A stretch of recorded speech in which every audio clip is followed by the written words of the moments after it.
जी नमस्कार, मैं हूँ प्रज्ञा रश्मि और स्वागत है आप सभी का हमारे YouTube चैनल हिंदी ज्ञान वाहिनी पर।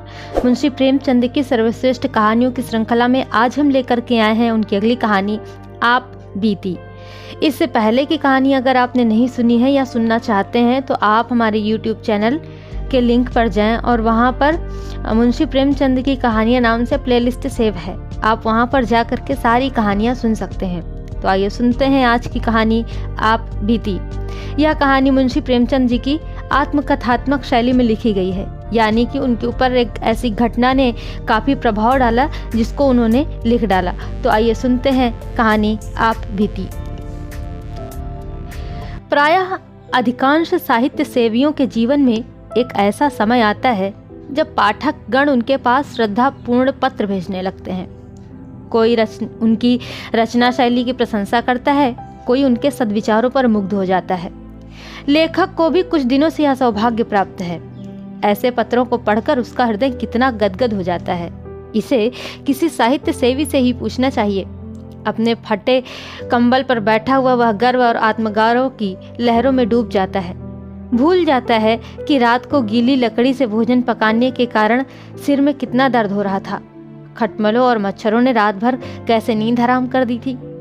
मैं भी कुछ हूँ, यह अहंकार उसे एक क्षण के लिए उन्मत्त बना देता है। पिछले साल सावन के महीने में मुझे एक ऐसा ही पत्र मिला। उसमें मेरी क्षुद्र रचनाओं की दिल खोलकर दाद दी गई थी। पत्र प्रेषक महोदय स्वयं एक अच्छे कवि थे। मैं उनकी कविताएं पत्रिकाओं में अक्सर देखा करता था। यह पत्र पढ़कर फूला न समाया और उसी वक्त जवाब लिखने बैठा। उस तरंग में जो कुछ लिख गया इस समय तो याद नहीं। इतना जरूर याद है कि पत्र आदि से अंत तक प्रेम के उद्गारों से भरा हुआ था। मैंने कभी कविता नहीं की और न कोई गद्य काव्य ही लिखा, पर भाषा को जितना संवार सकता था उतना संवारा। यहाँ तक कि जब पत्र समाप्त करके दोबारा पढ़ा तो कविता का आनंद आ गया। सारा पत्र भाव लालित्य से परिपूर्ण था। 5वें दिन कवि महोदय का दूसरा पत्र आ पहुंचा। वह पहले पत्र से भी कहीं अधिक मर्म स्पर्शी था। प्यारे भैया कहकर मुझे संबोधित किया गया था। मेरी रचनाओं की सूची और प्रकाशकों के नाम ठिकाने पूछे गए थे। अंत में यह शुभ समाचार है कि मेरी पत्नी जी को आपके ऊपर बड़ी श्रद्धा है। वह बड़े प्रेम से आपकी रचनाओं को पढ़ती हैं। वही पूछ रही हैं कि आपका विवाह कहाँ हुआ है, आपकी संतानें कितनी है तथा आपका कोई फोटो भी है तो कृपया भेज दीजिए। मेरी जन्मभूमि और वंशावली का पता भी पूछा गया था। इस पत्र विशेषतः उसके अंतिम समाचार ने मुझे पुलकित कर दिया। यह पहला ही अवसर था कि मुझे किसी महिला के मुख से, चाहे वह प्रतिनिधि द्वारा ही क्यों न हो, अपनी प्रशंसा सुनने का सौभाग्य प्राप्त हुआ। गरूर का नशा छा गया। धन्य है भगवान, अब रमणियां भी मेरे कृत्य की सराहना करने लगी। मैंने तुरंत उत्तर लिखा। जितने कर्णप्रिय शब्द मेरी स्मृति के कोश में थे सब खर्च कर दिए। मैत्री और बंधुत्व से सारा पत्र भरा हुआ था। अपनी वंशावली का वर्णन किया। कदाचित मेरे पूर्वजों का ऐसा कीर्तिगान किसी भाट ने भी न किया होगा। मेरे दादा एक जमींदार के कारिंदे थे। मैंने उन्हें एक बड़ी रियासत का मैनेजर बतलाया। अपने पिता को, जो एक दफ्तर में क्लर्क थे, उस दफ्तर का प्रधान अध्यक्ष बना दिया और काश्तकारी को जमींदारी बना देना तो साधारण सी बात थी। अपनी रचनाओं की संख्या तो ना बढ़ा सका, पर उनके महत्व, आदर और प्रचार का उल्लेख ऐसे शब्दों में किया जो नम्रता की ओट में अपना गर्व को छिपाते हैं। कौन नहीं जानता कि बहुधा तुच्छ का अर्थ उससे विपरीत होता है और दीन के माने कुछ और ही समझे जाते हैं। स्पष्ट से अपनी बड़ाई करना उच्छृंखलता है, मगर सांकेतिक शब्दों से आप इसी काम को बड़ी आसानी से पूरा कर सकते हैं। खैर, मेरा पत्र समाप्त हो गया और तत्क्षण लेटर बॉक्स के पेट में पहुंच गया। इसके बाद 2 सप्ताह तक कोई पत्र न आया।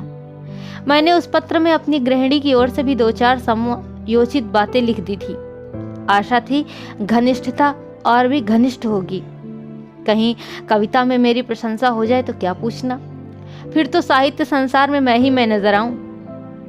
लेकिन इस चुप्पी से कुछ निराशा होने लगी कि इस डर से कि कहीं कवि जी मुझे मतलबी अथवा सेंटिमेंटल न समझ लें, और मैं कोई पत्र न लिख सका। आश्विन का महीना था और तीसरा पहर। रामलीला की धूम मची हुई थी। मैं अपने एक मित्र के घर चला गया था।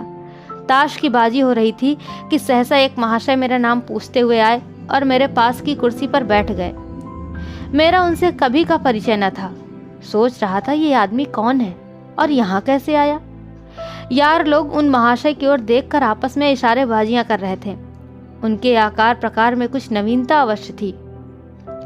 श्याम वर्ण, नाटा डील, मुख पर चेचक के दाग, नंगा सिर, बाल संवारे हुए, सिर्फ सादी कमीज, गले में फूलों की एक माला, पैर में फूल बूट और हाथ में एक मोटी सी पुस्तक। मैंने विस्मित होकर नाम पूछा।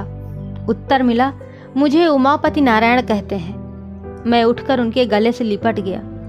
यह वही कवि महोदय थे जिनके कई प्रेम पत्र मुझे मिल चुके थे।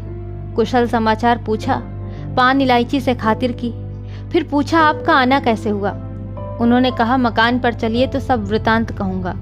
मैं आपके घर गया था, वहाँ मालूम हुआ आप यहाँ हैं और मैं पूछता हुआ चला आया। मैं उमापति जी के साथ घर चलने को उठ खड़ा हुआ। जब वह कमरे के बाहर निकल गए तो मेरे मित्र ने पूछा, ये कौन साहब हैं? मैंने कहा मेरे एक नए दोस्त हैं। मित्र ने कहा जरा इनसे होशियार रहिएगा, मुझे तो उचक्के से मालूम होते हैं। मैंने कहा आपका अनुमान गलत है। आप हमेशा आदमी को उसकी सजधज से परखा करते हैं, पर मनुष्य कपड़ों में नहीं हृदय में रहता है। मित्र ने कहा खैर ये रहस्य की बातें तो आप जाने, मैं आपको आगाह किए देता हूँ। मैंने इसका कुछ जवाब नहीं दिया। उमापति जी के साथ घर आया, बाजार से भोजन मंगवाया, फिर बातें होने लगी। उन्होंने मुझे अपनी कई कविताएं सुनाई। स्वर बहुत सरस और मधुर था। कविताएं तो खैर मेरी समझ में खाक न आई, पर मैंने तारीफों के पुल बांध दिए। झूम झूम कर वाह वाह करने लगा, जैसे मुझसे बढ़कर कोई काव्य रसिक संसार में होगा ही नहीं। संध्या को हम रामलीला देखने गए। लौटकर उन्हें फिर भोजन कराया। अब उन्होंने अपना वृतांत सुनाना शुरू किया। इस समय वह अपनी पत्नी को लेने के लिए कानपुर जा रहे हैं। उसका मकान कानपुर ही में है। उनका विचार है कि एक मासिक पत्रिका निकालें। उनकी कविताओं के लिए एक प्रकाशक 1000 रुपये देता है, पर उनकी इच्छा तो यह है कि उन्हें पहले पत्रिका में क्रमशः निकालकर फिर अपनी ही लागत से पुस्तकाकार छपवाएं। कानपुर में उनकी जमींदारी भी है, पर वह साहित्यिक जीवन व्यतीत करना चाहते हैं, क्योंकि जमींदारी से उन्हें घृणा है। उनकी स्त्री एक कन्या विद्यालय में प्रधानाध्यापिका है। आधी रात तक बातें होती रहीं। अब उनमें से अधिकांश याद नहीं है। हाँ, लेकिन इतना याद है कि हम दोनों ने मिलकर अपने भावी जीवन का एक कार्यक्रम जरूर तैयार कर लिया था। मैं अपने भाग्य को सराहता था कि भगवान ने बैठे बैठाए ऐसा सच्चा मित्र भेज दिया। आधी रात बीत गई तो सोए। उन्हें दूसरे दिन 8 बजे की गाड़ी से जाना था। मैं जब सोकर उठा तब 7 बज चुके थे। उमापति जी हाथ मुंह धोए तैयार बैठे थे। बोले, अब आज्ञा दीजिए, लौटते समय इधर ही से जाऊंगा। इस समय आपको कुछ कष्ट दे रहा हूँ, क्षमा कीजिएगा। मैं कल चला तो प्रातः के 4 बजे थे। 2 बजे रात से पड़ा जाग रहा था कि कहीं नींद ना आ जाए, बल्कि यूँ समझिए कि सारी रात जागना पड़ा, क्योंकि चलने की चिंता लगी हुई थी। गाड़ी में बैठा तो झपकियाँ आने लगी। कोट उतार कर रख दिया और लेट गया। तुरंत नींद आ गई। मुगल सराय में नींद खुली और देखा तो कोट गायब। नीचे ऊपर चारों तरफ देखा, लेकिन कहीं पता नहीं। समझ गया कि किसी महाशय ने उड़ा दिया। सोने की सजा मिल गई। कोट ने 50 रुपए खर्च के लिए रखे थे, वे भी उसके साथ उड़ गए। आप मुझे 50 रुपए दे दें। पत्नी को मैके से लाना है, कुछ कपड़े वगैरह भी ले जाने पड़ेंगे। फिर ससुराल में सैकड़ों तरह के नेक जोग लगने हैं। कदम कदम पर रुपए खर्च होते हैं। न खर्च कीजिए तो हंसी हो। मैं इधर से लौटूंगा तो देता जाऊंगा। मैं बड़े संकोच में पड़ गया। एक बार पहले भी धोखा खा चुका था। तुरंत भ्रम हुआ कहीं अब की बार फिर वही दशा न हो, लेकिन शीघ्र ही मन के इस अविश्वास पर लज्जित हुआ। संसार में सभी मनुष्य एक से नहीं होते। यह बेचारे इतने सज्जन हैं, इस समय संकट में पड़ गए हैं और मैं मिथ्या संदेह में पड़ा हुआ हूँ। घर में आकर पत्नी से कहा, तुम्हारे पास कुछ रुपए तो नहीं है? स्त्री ने कहा, क्या करोगे? मैंने कहा, मेरे मित्र जो कल आए हैं उनके रुपए किसी ने गाड़ी में चुरा लिए। उन्हें अपनी बीवी को विदा कराने ससुराल जाना है, लौटती बार देते जाएंगे। पत्नी ने व्यंग करके कहा, तुम्हारे जितने मित्र आते हैं सब तुम्हें ठगने ही आते हैं। सभी संकट में ही पड़े रहते हैं। मेरे पास रुपए नहीं हैं। मैंने खुशामद करते हुए कहा, लाओ दे दो, बेचारे तैयार खड़े हैं, गाड़ी छूट जाएगी। स्त्री ने कहा, कह दो कि इस समय घर में रुपए नहीं है। मैंने कहा, यह कह देना आसान नहीं है। इसका अर्थ तो यह है कि मैं दरिद्र ही नहीं मित्रहीन भी हूँ। नहीं तो क्या मेरे लिए 50 रुपए का इंतजाम न हो सकता? उमापति को कभी विश्वास न आएगा कि मेरे पास रुपए नहीं है। इससे तो कहीं अच्छा हो कि साफ साफ यह कह दिया जाए कि हमको आप पर भरोसा नहीं है और हम आपको रुपए नहीं दे सकते। कम से कम अपना पर्दा तो ढका रह जाएगा। अब श्रीमती ने झुंझलाकर संदूक की कुंजी मेरे आगे फेंक दी और कहा, तुम्हें जितना बहस करना आता है उतना कहीं आदमियों को परखना आता तो अब तक आदमी हो गए होते। ले जाओ, दे दो। किसी तरह तुम्हारी मर्जात तो बनी रहे, लेकिन उधार समझकर मत दो। यह समझ लो कि पानी में फेंके देते हैं। मुझे आम खाने से काम था, पेड़ गिनने से नहीं। चुपके से रुपए निकाले और लाकर उमापति को दे दिए। फिर लौटती बार आकर रुपए दे जाने का आश्वासन देकर वह चल दिए। 7वें दिन शाम को वह घर से लौट आए। उनकी पत्नी और पुत्री भी साथ थी। मेरी पत्नी ने शक्कर और दही खिलाकर उनका स्वागत किया। मुंह दिखाई के 20 रुपए दिए। उनकी पुत्री को भी मिठाई खाने को 2 रुपए दिए। मैंने समझा था उमापति आते मेरे रुपए गिनने लगेंगे, लेकिन उन्होंने पहर रात गए तक रुपयों का नाम भी नहीं लिया। जब मैं घर में सोने गया तो बीवी से कहा, इन्होंने तो रुपए नहीं दिए जी।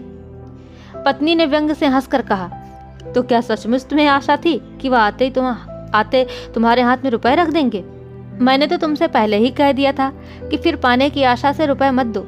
यही समझ लो कि किसी मित्र को सहायतार्थ दे दिए, लेकिन तुम भी विचित्र आदमी हो। मैं लज्जित और चुप हो रहा। उमापति जी 2 दिन तक रहे। मेरी पत्नी उनका यथोचित आदर सत्कार करती रही, लेकिन मुझे उतना संतोष न था। मैं समझता था इन्होंने मुझे धोखा दिया। 3रे दिन प्रातःकाल वह चलने को तैयार हुए। मुझे अब भी आशा थी कि वह रुपए देकर जाएंगे, लेकिन जब उनकी नई राम कहानी सुनी तो सन्नाटे में आ गया। वह अपना बिस्तर बांधते हुए बोले, बड़ा ही खेद है कि मैं अब की बार आपके रुपए न दे सका। बात यह है कि मकान पर पिताजी से भेंट ही न हुई। वह तहसील वसूल करने गांव चले गए थे और मुझे इतना अवकाश न था कि गांव तक जाता। रेल का रास्ता नहीं है, बैलगाड़ियों पर जाना पड़ता है। इसलिए मैं एक दिन मकान पर रहकर ससुराल चला गया। वहाँ सब रुपए खर्च हो गए। विदाई के रुपए न मिल जाते तो यहाँ तक आना कठिन था। अब मेरे पास रेल का किराया तक नहीं है। आप मुझे 25 रुपए और दे दें, मैं वहाँ जाते ही भेज दूंगा। मेरे पास इक्के तक का किराया नहीं है। जी में तो आया कि टका सा जवाब दे दूं, पर इतनी अशिष्टता न हो सकी। फिर पत्नी के पास गया और रुपए मांगे। अब की उन्होंने बिना कुछ कहे सुने रुपए निकालकर मेरे हवाले कर दिए। मैंने उदासीन भाव से रुपए उमापति जी को दे दिए। जब उनकी पुत्री और अर्धांगिनी जीने से उतर गईं तो उन्होंने बिस्तर उठाया और मुझे प्रणाम किया। मैंने बैठे बैठे सर हिलाकर जवाब दिया। उन्हें सड़क तक पहुंचाने भी न गया। 1 सप्ताह के बाद उमापति जी ने लिखा, मैं कार्यवश बराड़ जा रहा हूँ, लौटकर रुपए भेजूंगा। 15 दिन के बाद एक पत्र लिखकर कुशल समाचार पूछे। कोई उत्तर न आया। 15 दिन के बाद फिर रुपयों का तकाजा किया, उसका भी कुछ जवाब न मिला। 1 महीने के बाद फिर तकाजा किया, उसका भी यही हाल। एक रजिस्ट्री पत्र भेजा, वह पहुंच गया, इसमें संदेह नहीं, लेकिन जवाब उसका भी न आया। समझ गया, समझदार जोरू ने जो कुछ कहा था वह अक्षरशः सत्य था। निराश होकर चुप हो रहा। इन पत्रों की मैंने पत्नी से चर्चा भी नहीं की और न उसी ने कुछ इस बारे में पूछा। इस कपट व्यवहार का मुझ पर वही असर पड़ा जो साधारणतः स्वाभाविक रूप से पड़ना चाहिए।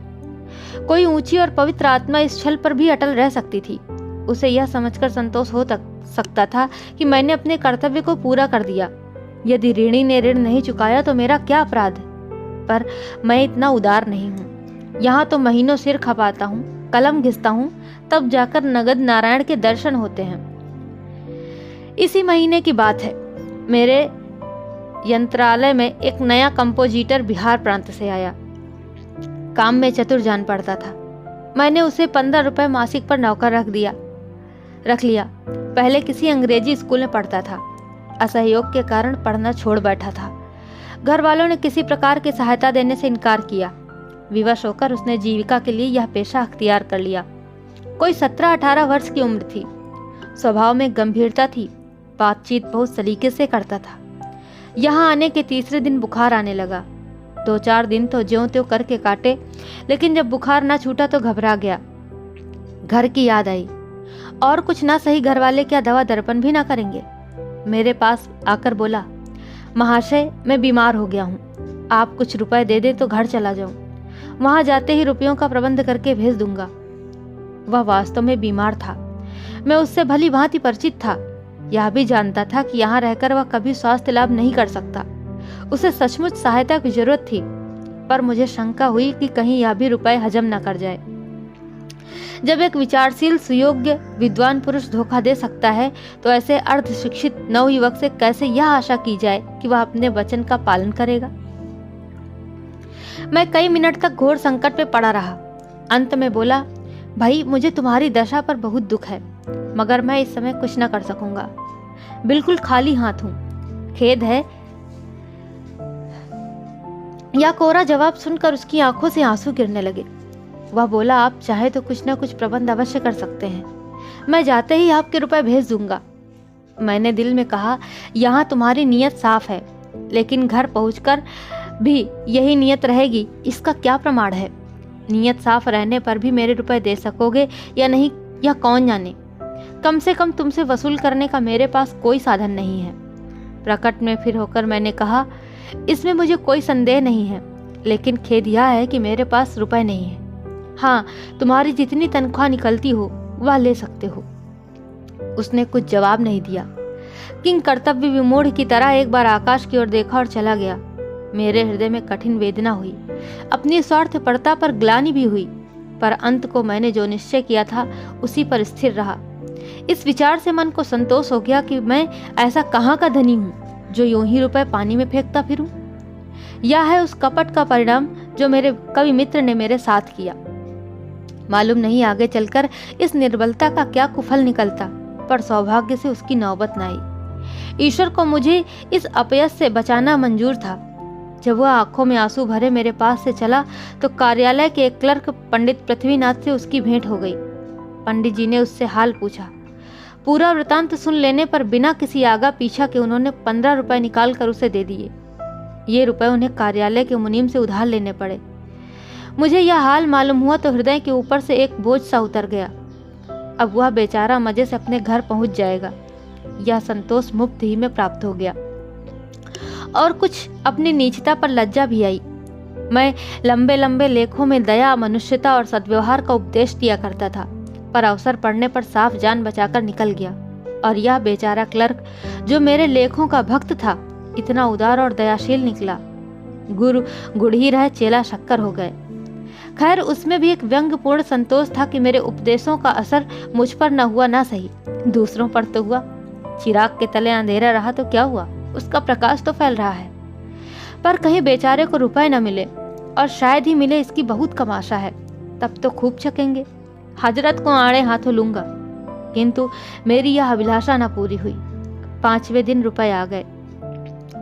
ऐसी और आंखें खोल देने वाली यातना मुझे और कभी नहीं मिली थी।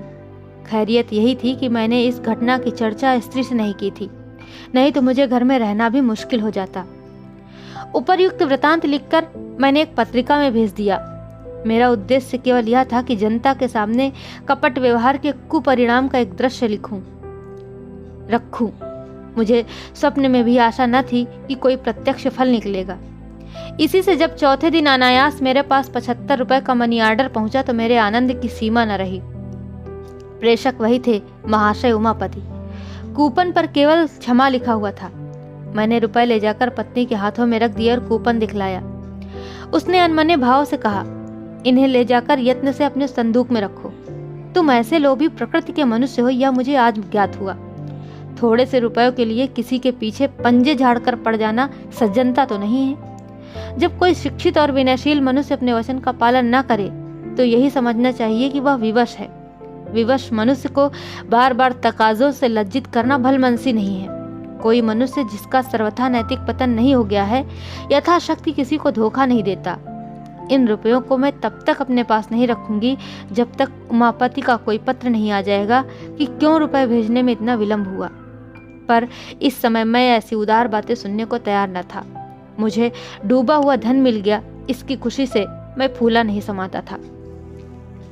तो यह प्रेरणादायी कहानी यहीं पर समाप्त होती है। आशा करते हैं आपको ज़रूर अच्छी लगी होगी। ऐसी ही बेहतरीन कहानियों को सुनने के लिए आप हमारे चैनल के साथ जुड़े रहिए। अभी तक आपने हमारे चैनल को सब्सक्राइब नहीं किया है तो कृपया हमारे चैनल को लाइक, शेयर और सब्सक्राइब जरूर कर लें।